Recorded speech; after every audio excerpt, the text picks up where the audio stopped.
and welcome back to the Mental F1 Experience with me, Jackie Stewart, and my good friend, Bernie Eccleston. How's it going, Bernie? Hey, Jackie, how's it going, my son? Oh, it's great to hear from you, Bernie. I can't quite believe what you've been able to pull off this week. Pulling those old strings. I can't believe it. You've been able to get on the blower to two of your top Hollywood friends. And, I'll let you introduce them because these are absolute legends of action films. Yeah, well, I can't quite believe it myself. Definitely been having to put in some favours. But, you know, I know a lot of people, and, these two guys need no introduction, and they absolutely fucking love Formula One. So, you know him as Rocky Balboa. I know him as Sylvester Stallone. How's it going, Sylvester? Alright, you alright, Bernie? How's it going? I can't wait. It's gonna be great. It's absolutely... Oh, fuck. I can't believe we even fucking got you on, mate. You were so busy. And, I think when I found you, you were punching some meat out in your garage, but, you know, you had the time to speak to old Bernie. Old Bernie sorted you out. And, you did? Yeah, absolutely. I just can't wait for this. Oh, it's gonna be good. It's gonna be great. I love Formula One. You know it. People tell me, you know, I'm a bit brain dead. Well, but I don't care. This is an absolute double whammy, because I've gone and got your old mate, Sly. My old mate? Gone and got your old mate. Who? The one and only Arnold Schwarzenegger. Oh, How's it going, Arnie? How's it going?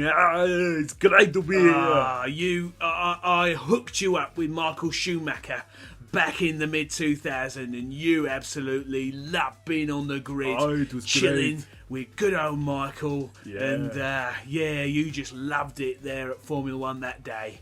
And great. tell me, Arnie, what is it about Formula One you love?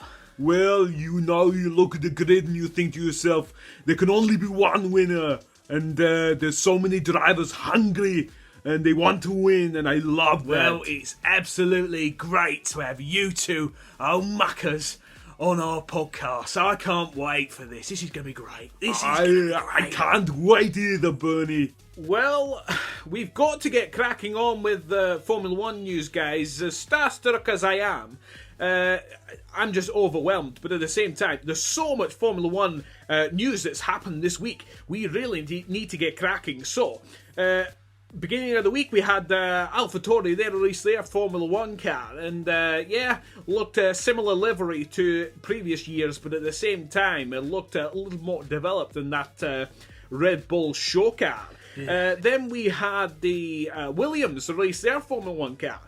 And the front wing looked a bit strange, completely different to everybody else. So whether they've gone the right way or the wrong way, we will find out. But right now, it just doesn't look right. There's that Williams. Then we had the Ferrari. They released a car, and I've got to admit, I got a few twinges downstairs because Me too.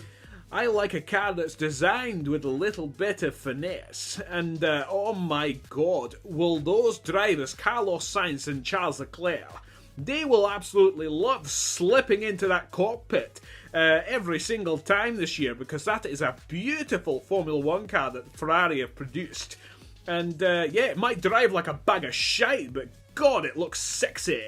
Then we had the Mercedes-Benz. They released their Formula One car on Friday morning, and they had Natalie Pinkham. She was presenting for Mercedes-Benz, and I've got to admit, even when she was doing the presenting, I think she's had so much filler, her face hardly moves. I think my face actually moves a little bit more than Natalie Pinkham's at the moment, and but that's by the by. The Mercedes released their car, and it looked very, very, radical and very slimline, and we'll see what happens with Mercedes-Benz. And I thought, that's it. That's all the news done and dusted. And then what did you do, Bernie? Well, I got my spies. I needed to get some information out to you. Yeah, he got his old fax machine out, and sent me a fax, and I couldn't believe what he'd sent me. It was just absolutely incredible. Why don't you tell the guys what's happened, Bernie, with the FIA this week with Michael Massey? Well, it's all kicked off, Jackie. Well, Michael Massey's been let go. Well, he's not been let go. It's just his position's been moved. So, because Lewis Hamilton and Toto Wolff have been kicking off about what happened in the last year. I won't go into it, you'll go into it. But yeah, so they've pretty much moved him out of position and someone else is getting his job. Well, I can't believe it, really, because it's Lewis Hamilton and Toto Wolff that have pushed this forward. They've not let this go from the end of 2021 when they lost the World Championship, because they felt that Michael Massey had pretty much made up his own rules, and that cost Lewis the championship with the safety car debacle. I just think it's just not correct. People make mistakes. I make plenty of mistakes. I sent a fax to somebody completely different last week, but everybody makes mistakes. Lewis Hamilton makes mistakes. Toto Wolff will have made mistakes in the past, although he probably won't admit it.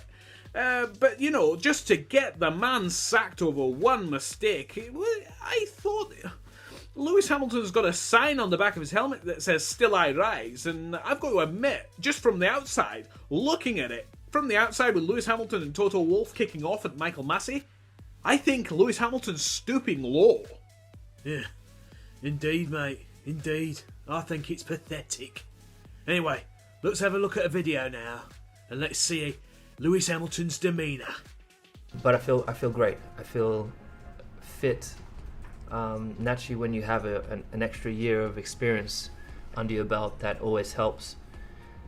And I always feel like through these sorts of experiences, you can turn that emotion into strength and into power, and that's what I'm doing. I'm putting that into my training. I'm putting that into the work that I have with the men and women here in this team. And if you think that you saw what you saw at the end of the last year was my best, wait till you see this year. So Arnie, we got a little bit of inside the mind of a top athlete like Lewis Hamilton.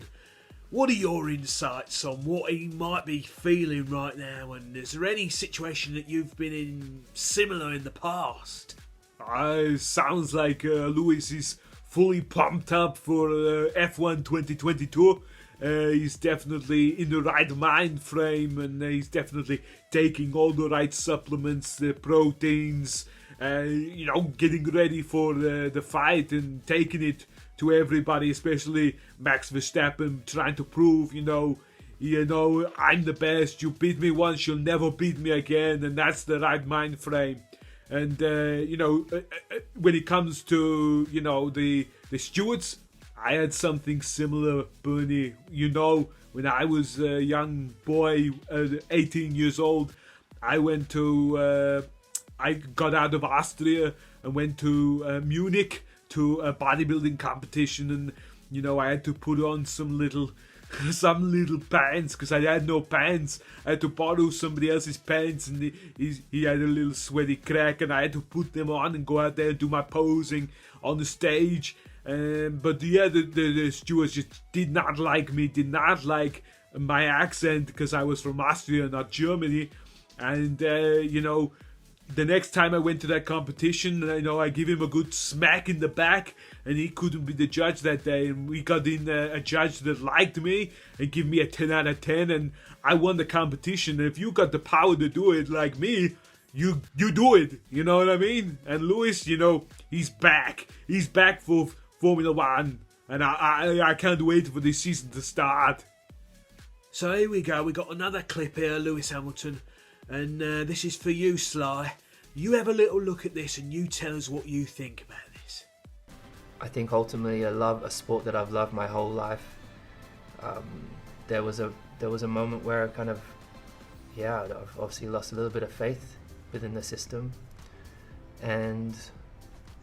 But I I'm generally a very determined person, and I like to think to myself, like, whilst moments like this might defy others' careers, I refuse to let this defy mine. Yo, Lewis Hamilton used to be a real good kid. He started out in Formula One, brilliant overtaker, and brilliant world champion. And then somewhere along the line, he changed. He let people put a finger in his face and tell him he's no good. You know, I got news for you, Lewis. F1 ain't all sunshine and rainbows. It ain't always gonna be nice. You know, F1's a very mean, nasty place. And it'll beat you to your knees and keep you there if you let it. But no one's gonna hit as hard as life. But you gotta pick yourself up. You gotta say, you know, it ain't about how hard you win. It's about how hard you lose and keep moving forward. How much you can take and keep moving forward. That's how winning is done. And if you think you're an 8-time world champion, go prove you're an 8-time world champion. Don't be going, oh, it's because of Michael Massey. I'm not. It's because of Max Verstappen. I'm not. Just go and do it. Don't be a loser. Alright? Well, that definitely, got Sly all passionate there, and that's what we like here at the Mental F1 Experience. We like, people to have opinions. We're sick of people like Sky Sports who sit on the fence, and then when Lewis Hamilton loses, they're all crying to the mums, all that lot. No, we get real men on here like Arnold Schwarzenegger, Bernie Eccleston, and Sly Stallone. It's just absolutely fantastic. This has been a brilliant second episode to the Mental F1 Experience. Please make sure that you like and subscribe for more Mental F1 content. Goodbye.